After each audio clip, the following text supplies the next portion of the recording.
गुरुगणेशाभ्याम नमः। श्रीमद् भागवत भगवान की कहानियों में भगवान में रुचि विकसित करने के लिए दो निश्चित मार्गों के बारे में बताता है। भगवान की कहानियां क्यों? क्योंकि यही भागवत का मार्ग है। सिर्फ उनकी कहानियों को सुनकर आप उच्चतम लक्ष्य, उनके चरण कमल भी प्राप्त कर सकते हैं। किसी और चीज की जरूरत नहीं है। लेकिन एक नौसिखिया नहीं जानता कि उनकी कहानियों में इतना क्या अच्छा है। उसे नहीं पता कि उन कहानियों में क्या है। इन दिनों जब एक नई फिल्म रिलीज होती है, इससे पहले ट्रेलर आता है, कहानी का सारांश सामने आता है, कैप्शन के साथ विज्ञापन होते हैं जो हमें बताते हैं कि उस फिल्म में क्या है। लेकिन उस समय कोई टीवी नहीं था, कोई प्रिंट मीडिया नहीं था, कोई सोशल मीडिया नहीं था, कोई यूट्यूब नहीं था। तो यहां तक कि पुस्तक के अंदर क्या है ये उस पुस्तक के माध्यम से ही बताना पड़ता था। ये पुस्तक की शुरुआत में लिखा जाता था।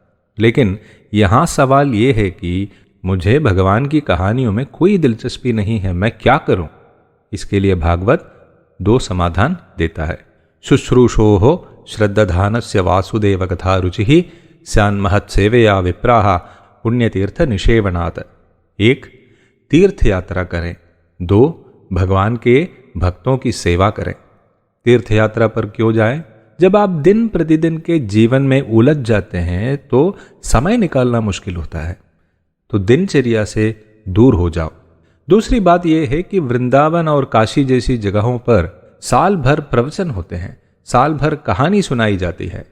महात्मा इन पवित्र तीर्थों में रहना पसंद करते हैं और आप उन्हीं से सुनते और सीखते हैं।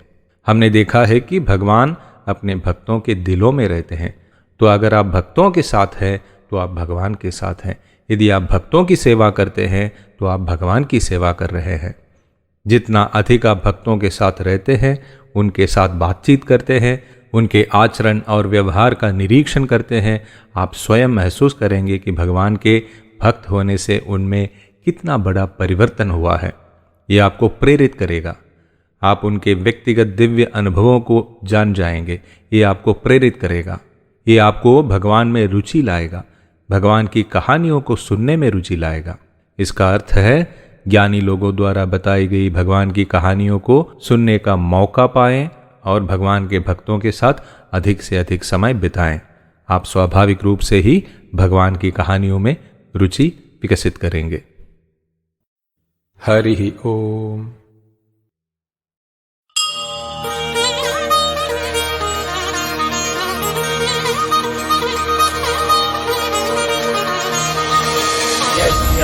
श्रेष्ठतमं कर्म